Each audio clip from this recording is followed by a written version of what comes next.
من ذا الذي يشفع عنده إلا بإذنه يعلم ما بين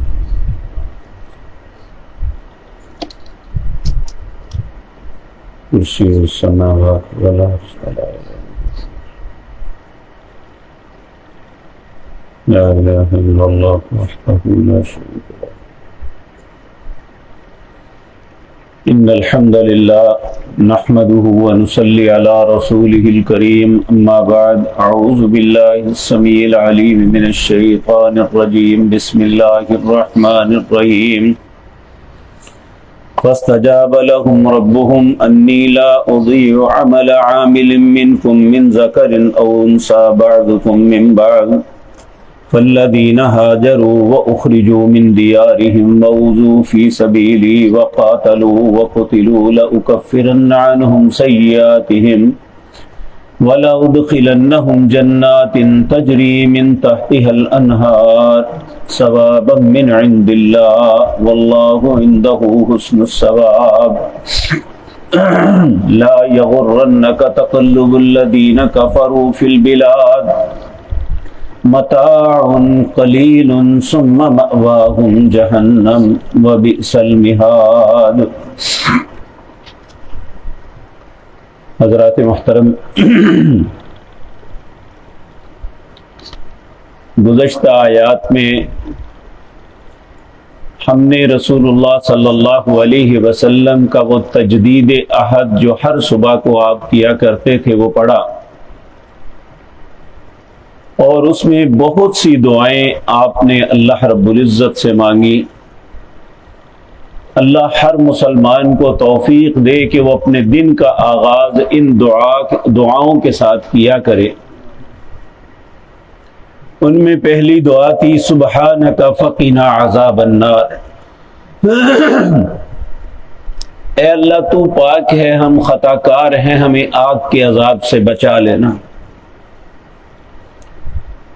پھر انسان اپنی بے بسی کا اظہار کرتے ہوئے کہتا ہے ربنا انک من تدخل النار فقد اخزیتہ.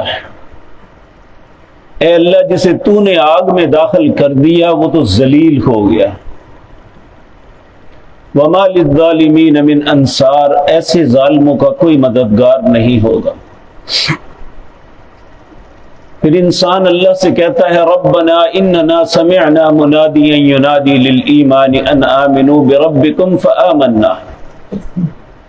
اے اللہ تیرے منادی کرنے والے کی ندا کو ہم نے سنا جو ہمیں کہہ رہا تھا کہ اللہ پہ ایمان لے آؤ، بس ہم ایمان لے آئے. اس لیے اے ہمارے رب فاغفر لنا ذنوبنا، ہمارے گناہوں کو بخش دے. وَكَفِّرْ عَنَّا سَيِّئَاتِنَا، اور ہماری غلطیوں سے درگزر فرما. وَتَوَفَّنَا مَعَ الْأَبْرَارِ، اے اللہ جب ہمیں موت عطا کرنا تو نیک لوگوں کا ساتھ نصیب کرنا. رَبَّنَا وَآتِنَا مَا وَعَدتَّنَا عَلَى رُسُلِكَ، اے اللہ تو نے اپنے رسولوں سے وعدہ کیا ہے کہ وَلَا تُخْزِنَا يَوْمَ الْقِيَامَةِ، اہل ایمان کو قیامت کے دن رسوا نہیں کرے گا. إِنَّكَ لَا تُخْلِفُ الْمِيعَادَ، اے اللہ تو اپنے وعدے کے خلاف نہیں کرنے والا. اب اللہ رب العزت آج جو آیات پڑھی ہیں اس میں جواب دیتے ہیں. فَاسْتَجَابَ لَهُمْ رَبُّهُمْ، ان کے رب نے ان کی دعا کو قبول کر لیا. یعنی کتنا مہربان رب ہے، وہ مانگنے والا تو ہو. دنیا کا اصول یہ ہے کہ جب کسی سے کچھ مانگا جائے تو وہ ناراض ہوتا ہے، لیکن اللہ وہ ذات پاک ہے جس سے مانگا جائے وہ خوش ہوتا ہے. بلکہ اگر کوئی انسان نہیں مانگتا تو اللہ مالک فرماتے ہیں ان الذین یستکبرون عن عبادتی سیدخلون جہنم داخرین. جو مجھ سے مانگنے سے انکار کرے گا میں اسے جہنم کا ایندھن بنا دوں گا.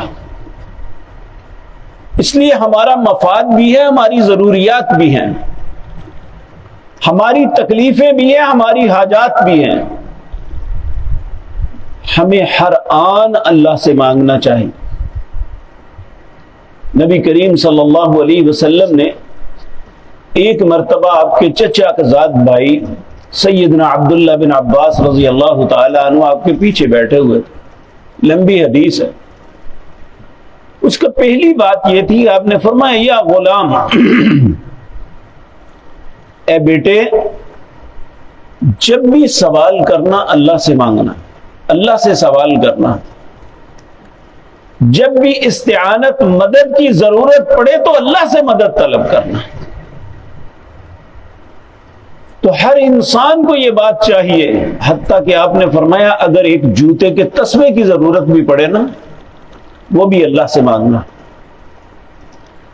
اور یقین جانیے اللہ اپنے منگتوں کو کبھی نامراد نہیں کرتا۔ انسان دنیا والوں سے مانگے تو رسوا ہوتا ہے، لیکن جو انسان اللہ سے مانگے وہ عزت پاتا ہے۔ یہ بات ہر انسان کو سمجھ لینی چاہیے کہ دنیا کے فقیر اور اللہ کے فقیر میں زمین و آسمان کا فرق ہے۔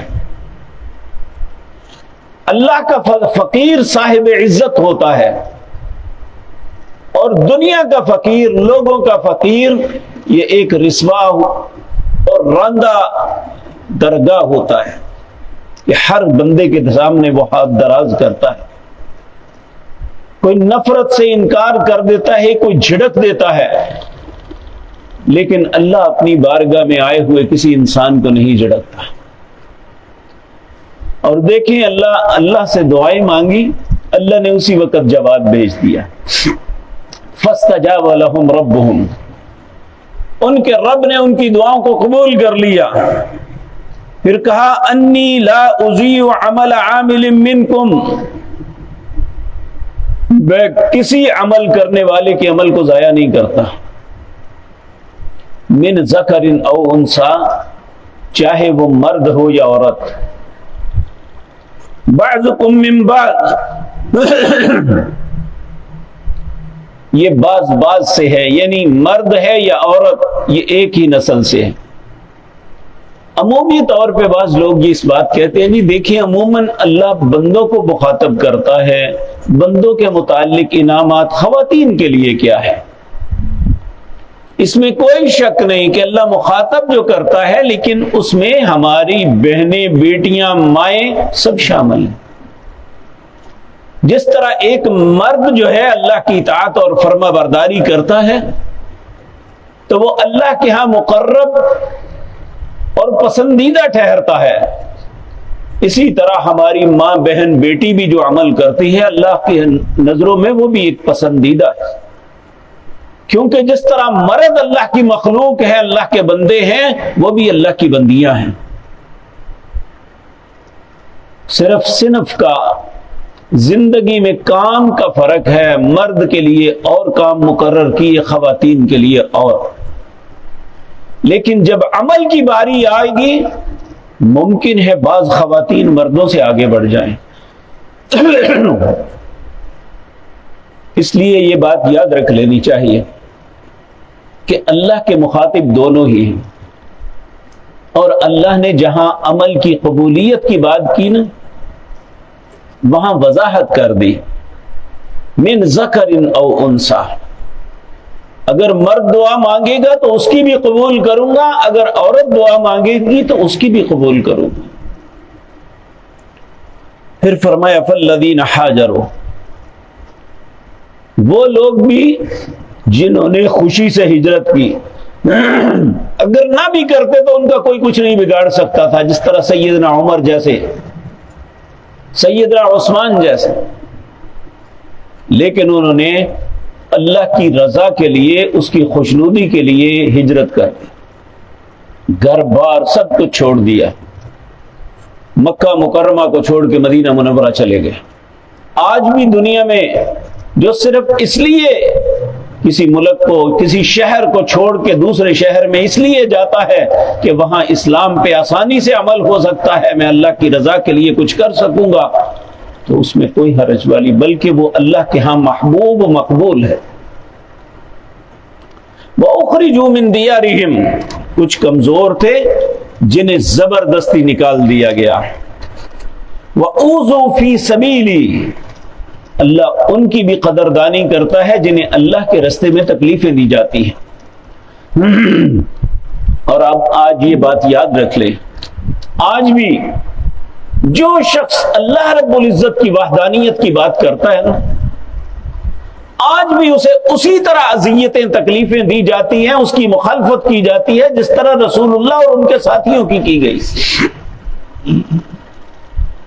اگر نہیں یقین آتا تو ان دنوں آپ اپنے سوشل میڈیا پہ ایک مواحد، ایک دین کا داعی ڈاکٹر ذاکر نائک کے متعلق دیکھ لیں، ان کی بتوں کے پجاری مخالفت کرتے تھے، آج اس شخص کی مخالفت قبروں کے پجاری کرتے۔ تو اللہ رب العزت فرماتے ہیں جنہیں بھی اللہ کے راستے میں اذیت دی گئی فاستجاب لهم، اللہ ان کی دعاؤں کو قبول کرتا ہے۔ وقاتلوا وقتلوا، وہ اللہ کے راستے میں قتال کرتے ہیں، جہاد کرتے ہیں۔ وقتلوا، اور اگر وہ قتل بھی کر دیے جاتے ہیں، لأکفرن عنکم سیئاتکم، اگر ان کی زندگی میں کچھ کوتاہیاں ہوئی بھی تو اللہ کہتے ہیں میں معاف کر دوں گا، میں درگزر کر دوں گا۔ وَلَأُدْخِلَنَّهُمْ جَنَّاتٍ تَجْرِي مِن تَحْتِهَا الْأَنْهَارُ، اور انہیں ایسی جنتوں میں داخل کروں گا جس کے نیچے نہریں بہتی ہیں۔ پھر اللہ فرماتے ہیں ثوابا من عند اللہ، یہ ان کا ثواب اللہ کے پاس ہے۔ اور حقیقت یہ بات ہے کہ جتنے بھی انبیاء گزرے، ہم آگے جا کے یہ پڑھیں گے، ہر نبی نے اپنی قوم سے یہی کہا، وَمَا أَسْأَلُكُمْ عَلَيْهِ مِنْ أَجْرٍ إِنْ أَجْرِيَ إِلَّا عَلَى اللَّهِ، ہم آپ سے کچھ نہیں مانگتے، ہمارا بدلہ اللہ کے پاس ہے۔ اور آج آپ دیکھ لیں، جو علماء، جو طلباء اللہ کے دین کو پڑھتے اور اللہ کے دین کے لیے کام کرتے ہیں، حالانکہ وہ اگر دنیا کے معاملے میں اتنی محنت کرتے تو نہ معلوم کتنے روپوں کے، کتنی فیکٹریوں اور دکانوں کے مالک ہوتے، لیکن وہ اللہ کے دین کو ترجیح دیتے ہیں۔ تو اللہ فرماتے ہیں میرے پاس ان کا اجر ہے۔ اور یقینی بات ہے یہ جو لوگ مدرسین ہیں، یہ جو لوگوں کو واعظ و نصیحت کرنے والے ہیں، لوگ ان کا بدلہ نہیں دے سکتے، ان کا بدلہ اللہ کے پاس ہے۔ اور جو بھی اللہ کے راستے میں نکلتا ہے، کوئی بھی کوشش کرتا ہے اور وہ دنیاوی مفادات کے لیے نہیں کرتا، اللہ کہتے ہیں تم سوچ نہیں سکتے میں انہیں کیا بدلہ دوں گا۔ ثوابا من عند اللہ واللہ عندہ حسن الثواب، اللہ کے پاس سب سے بہترین بدلہ ہے۔ تو ہمیں یہ بات یاد رکھیں، دین کا معاملہ خصوصاً کبھی دنیاوی مفادات کے لیے نہیں کرنا چاہیے، دین کا معاملہ صرف اللہ کی رضا کے لیے ہونا چاہیے۔ آپ دیکھیں نا، حج ایک بہترین عمل ہے، لیکن اگر کوئی دنیا طلبی کے لیے کرے گا نا، وَمِنْهُمْ مَن يَقُولُ رَبَّنَا آتِنَا فِي الدُّنْيَا وَمَا لَهُ فِي الْآخِرَةِ مِنْ خَلَاقٍ، جو صرف اس لیے کرتا ہے کہ دنیا میں نام ہو جائے تو آخرت میں اس کا کوئی حصہ نہیں ہے۔